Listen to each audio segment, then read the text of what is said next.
Good afternoon. Now I meet upon this video where Mayor Motley was addressing Michael Manley's 100th birthday, and I had to say something on it.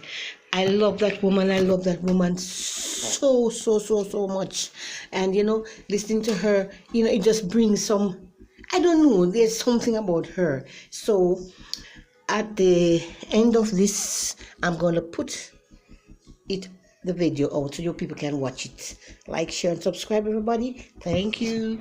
Former Prime Minister Percival James Patterson, Leader of the Opposition, the Honourable Mark Golden, former Leader of the Opposition, and forgive me, I like to see people's eyes, former Leader of the Opposition, my good friend Peter Phillips, members of the executive of the Michael Manley Foundation, members of those entities related wholly or otherwise to the Michael Manley Foundation.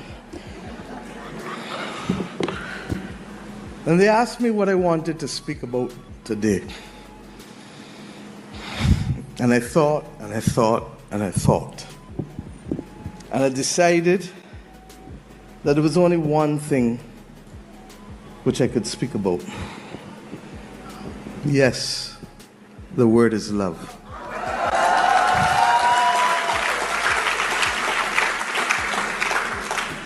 Let me at the outset thank the Foundation and the Manley family, with whom I spent a wonderful hour and a half today, for the absolute privilege of being able to deliver this lecture on the 100th birthday of a great Caribbean titan.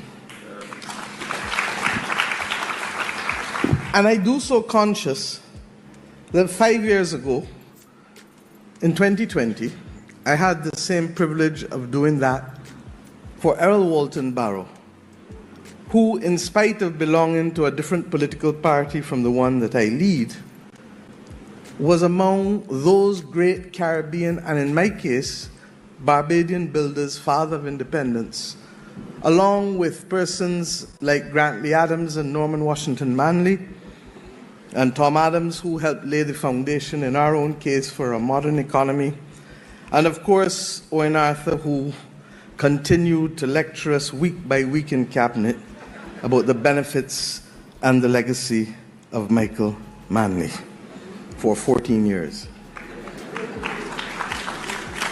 But you may be forgiven to believe that that might be the reason why I'm here alone. The truth is that as a very young child, in fact in first form, I first got my first set of, I almost say bullying, from the sixth formers in Queen's College, from sitting on the sixth form veranda. I had the audacity to do so. But I was walking with a book, and they pulled the book from me to see what I was reading. And disappointed that it was not Mills and Boons or Hardy Boys or Nancy Drew, they then continued to rail me because the book was The Politics of Change by Michael Manley.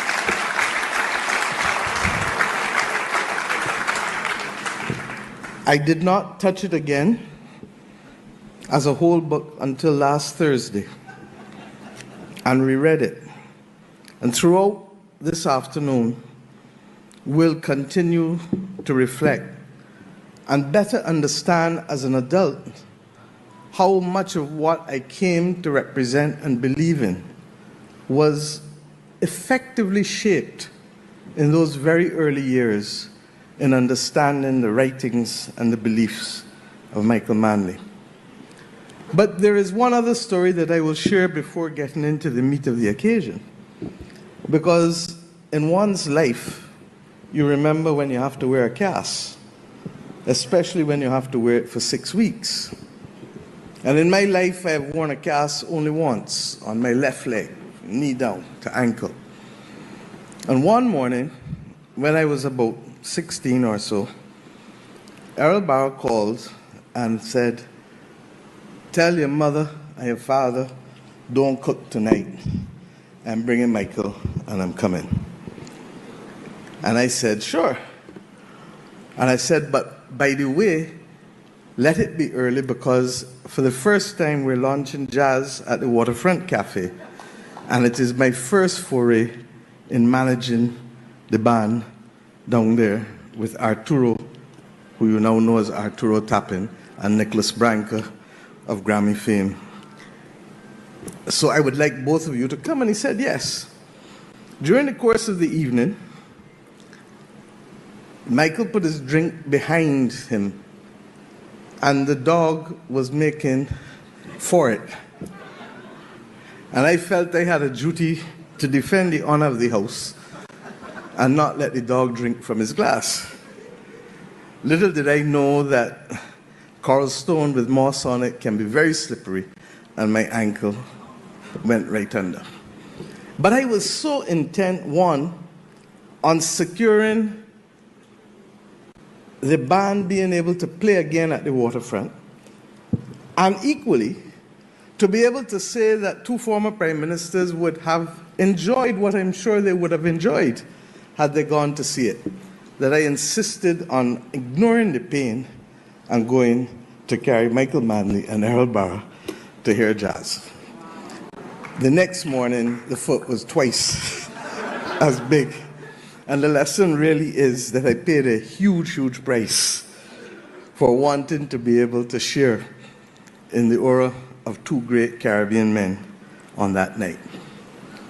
I give you these few jokes and stories because, in a very real sense, you cannot talk about Michael Manley and his politics without appreciating Michael Manley and the man, and his utter and absolute charm and ability to make even me as a young teenager feel that there was purpose in all that we were doing, but that equally that there was a larger mission which embraced us all as Caribbean people. I would later spend many hours next to him at Brandon's tennis when he would come to Barbados, and I would usually be the one there next to them watching tennis at Paradise on that occasion.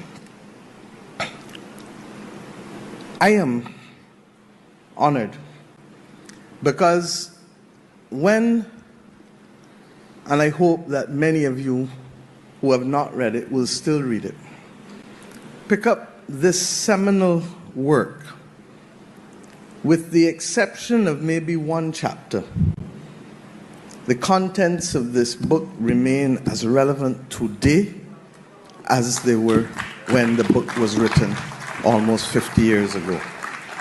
And I'm conscious that in this book, you understand fully why the word is love came to represent so much of the policies and programs identified in a philosophy that saw people, that heard people, and that felt people. I am not the one to give you a historical treatise on all of the achievements of Michael Manley. But suffice it to say that in this small Caribbean, there are some things that stand out, if only because for too much of our history, our parliament was used as an instrument of oppression rather than a tool of enfranchisement and empowerment. Our parliament was used as an instrument of oppression rather than a tool of enfranchisement and empowerment.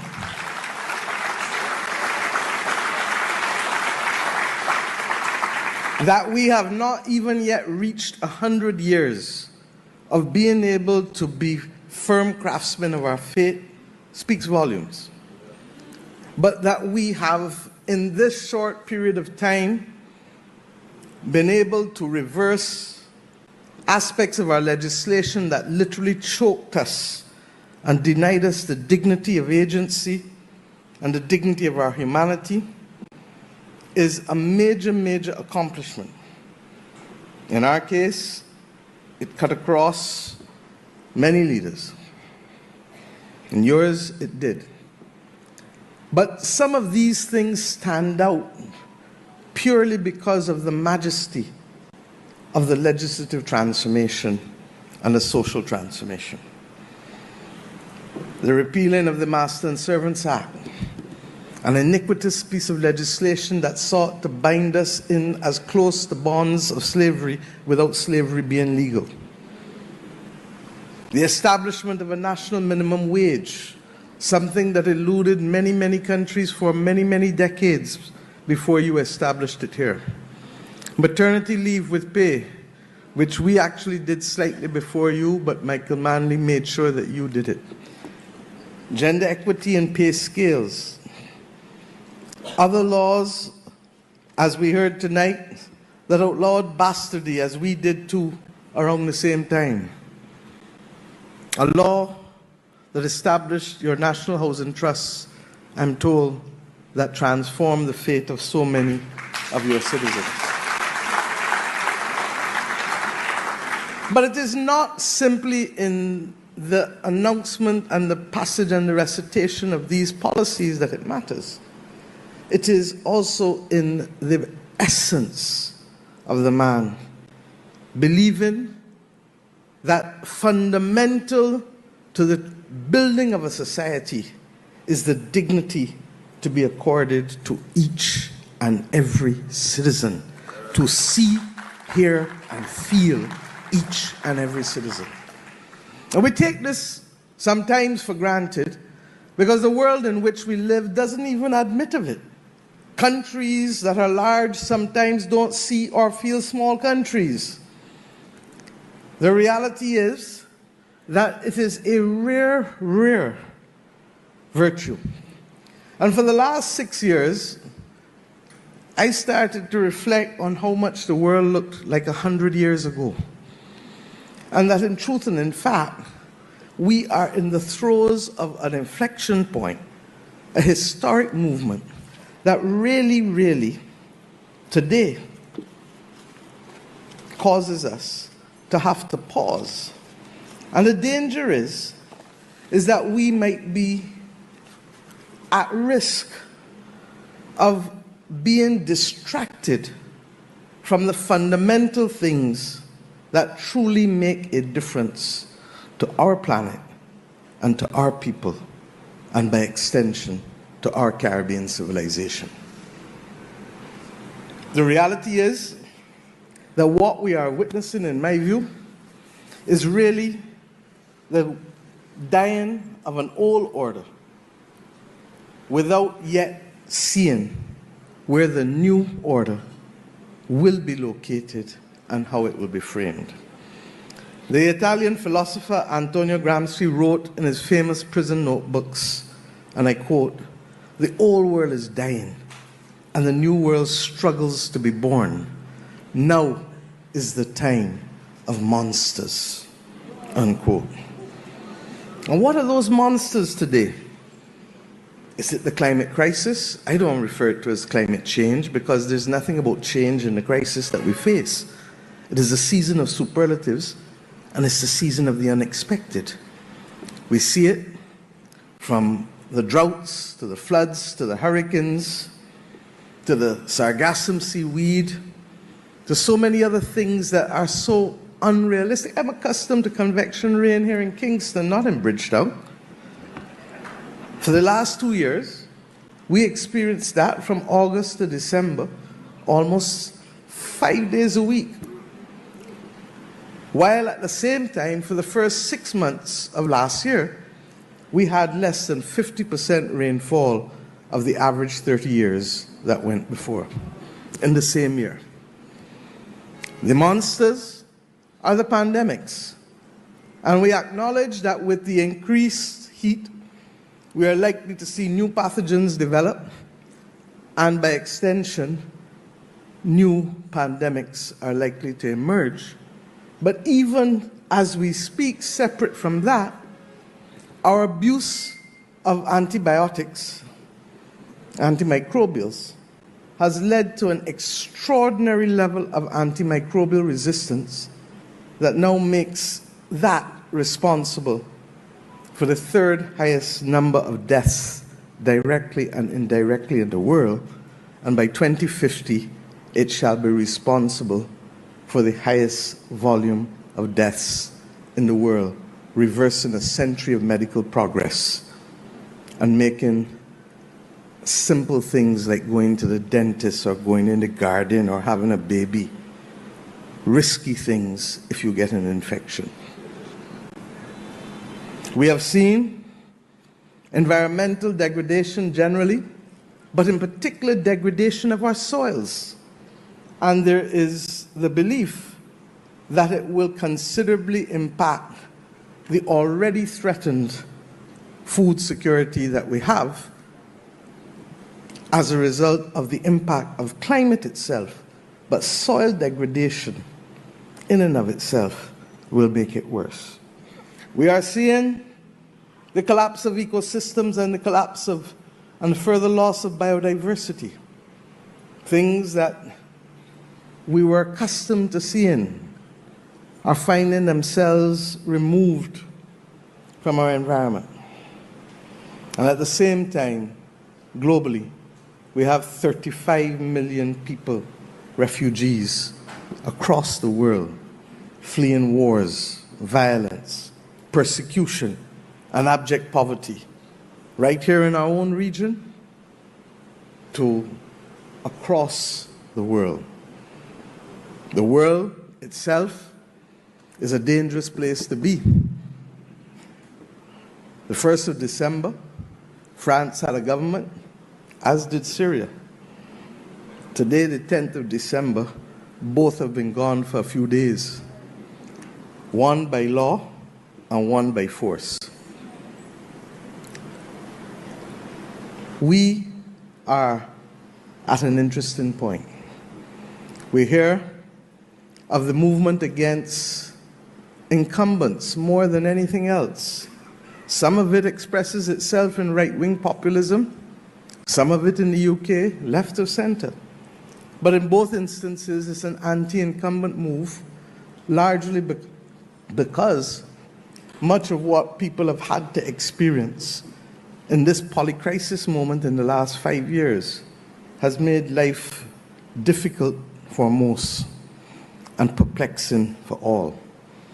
The spectacle of fake news and the inability to control a narrative to build a nation, where broadcasting used to be the order of the day and now narrowcasting and echo chambers replace it.